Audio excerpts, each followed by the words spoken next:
And oh my gosh, I was just like, I had to put it down because it's like, all right, compose yourself. It's a fictional book. Right. I love these characters so much. It was sad to end the book for me. Mm-hmm. I really wanted to continue. I really wanted to keep hearing about them. I didn't want it to end. Yeah. And so I'm so excited about finding out about Kristin Hannah. Yes. I need to read more of her books. She's such an amazing author. Correct me if I'm wrong, but I'm pretty sure this was published in 2014. Yeah, I thought it was 15, but that's close enough. Why?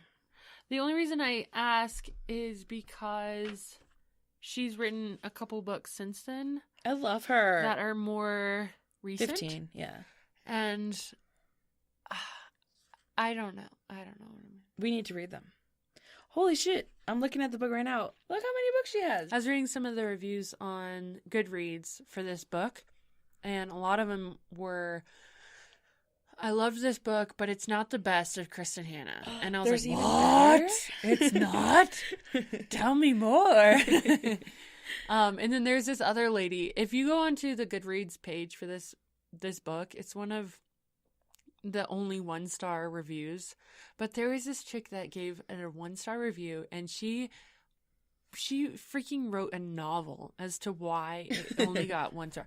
And it was because she didn't think that it was believable and some of the facts were inconsistent, which is fine. However, at the end of it, what did you get out of it? There are so many things that you can take from this book and that you can bring on to the rest of your life, that the inconsistencies, she at least gets a 2-star, you know what I mean? Come on. The book is still good. Yeah, I'm like, what? 1 star? Come on. I'll have to reread that or read it for the first time, but I think I read the same one. It was funny, though. I can't believe people would rate this 1 star. It is so good. Yeah, so that brings me, what was your rating on Goodreads? Oh, definitely a 5 stars. No question. This was a 5-star for me. And I put in my review, like I just said, I was so sad to finish this book. Yeah.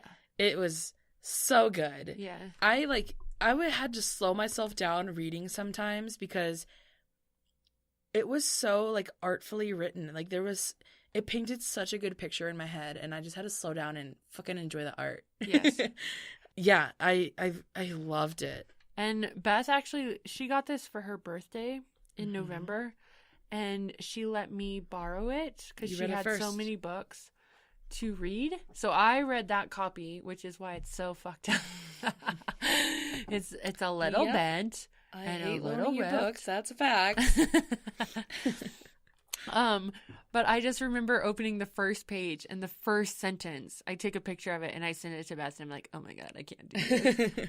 Because the first page is like, what's the quote? It must have been so good because I can remember. If I have learned anything in this long life of mine, it is this.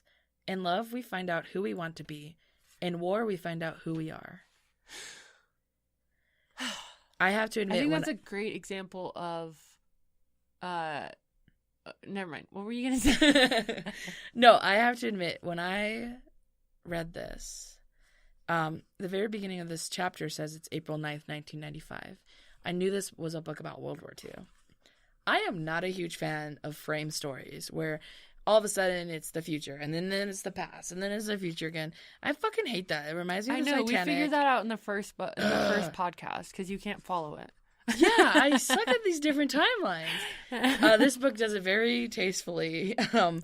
I was actually turned off at the beginning of this book because I was like, I don't want to hear some old lady tell her story. Oh, right. It's a fucking Titanic. I heard it all already. So glad I just like powered through it because first, oh man, I'm gonna spoil it. No, stop. I'm just gonna stop. I'm just so glad I powered through it because it's so worth it. Yeah. Have you like watched or read Anne of Green Gables? No, neither. All right, for you listeners out there, if you have watched or read Anne of Green Gables, you know how she's just obsessed with good books, and maybe that's where I like learned the habit of hugging a book after it was done. Anne of Green Gables. Yes, it's Anne of Green Gables is so good, but she has a passion for reading.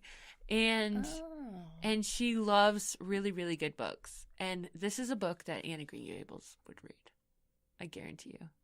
I totally believe you. I guarantee you. I think anybody would love this book, actually. I think so, too. If you're, like, new to reading, you'd love this. If you're a seasoned reader, you'd fucking love this. Yeah, I agree. It's like, how many pages is it? Like 600? Yeah, it's a lot of pages. It's not short. So I did have to, like, go back to the pages and then also audiobook. I had to go back and forth on it because I was like, ugh. I wish I could read faster, but I would say this one took me like a week and a half, 2 weeks. I'm sure people can finish this in one day, but not me. Yeah. There was so much to read and like interpret and digest. And you wanted to taste it. I wanted to like savor it. I didn't want it to end. Yeah.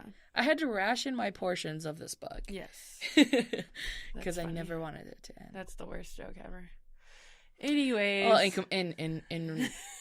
yeah. In terms of this book. In terms of the book. That's the worst joke ever. But you're right. You do have to ration it. Yeah, ration it or the Nazis will take it. Yeah. So anyways, we love you guys. And I am sorry we couldn't go much deeper into this book. If you guys want like a deep dive into any of our books, let us know, and maybe we'll put those up on our YouTube channel. I would so be into that. Because I'd be down to do that, but if nobody's going to watch it or listen to it or participate in the conversation, then I'm not interested. But I think Beth and I wanted to spoil this book so bad. It was hard to talk with you. It's hard to talk about without saying, it was so good. Because otherwise you're going to spoil it. Right. Like we said already. But right. I could definitely see us deep diving into this one. Sure. It's so hard to do fiction books, and I think we're going to encounter this in any podcast that we do that has to do with a major fictional We just book. have to go with like the big picture and what we got out of it. But yeah. If you guys do want to deep dive, just let us know. And if we get enough people to ask about it, well, then we'll definitely do it. Because this is something that we can definitely do. We would love to do. Maybe we'll just do it anyways. We might, yeah. Fuck you guys. No, I'm kidding. Yeah. Such a good book. Anyways, next week we're doing The Giver. Yeah, The Giver. I'm reading it right now. I've never read this book. It's so good. So far, I enjoy it. I'm so glad. Yes. Before we move on, did you know they're making this a movie, The Nightingale? Yes. It's coming out in 2019, y'all. Woohoo! Can't wait. 2019. That's next year. She said she's very picky about her producers. She's turned down producers for some of her other books. And because apparently she has like 5 movies now. I believe it. She's a great author. We need to read more of her books. I'm going to. Yeah. And for this one, she said she's very picky with producers. If they can portray the picture that she has in her head, then she'll do it. But she's turned producers down. Good. That's what authors should do. Like, I agree. Stephen King, if you're listening, don't let people interpret The Dark Tower as your shitty movie. God damn it. Yeah. So bad. I'm okay. Yeah. So this has been fun. This has been fun and hard and difficult. This was one of our tougher podcasts. Yeah, it's like a sad theme. Really good beer though. I mean, the beer was good, right? The beer was delicious. And I think I might have another after we end recording. For sure. And I just hope that we don't turn any listeners away because they're like, well, that was pointless. I didn't get anything out of that podcast. But at the same time, just go read it. That's all you need to get out of this. I mean, like, we're not getting paid for this shit. We just actually enjoy this book, and you need to go read it. It's called The Nightingale. It's by Kristin Hannah. And if it takes you a year to read it, please go read it. Best year ever. And then on a final note, again, my beer was amazing. It was Denver Beer Company Summit Sunrise. Yep, and my beer was 0 to 60 by 2 roads. The entire theme of what you talked about. Right. Cool. Well, yeah. Shall we cheers? Yeah. We'll talk to you next week, I guess. Bye. Bye.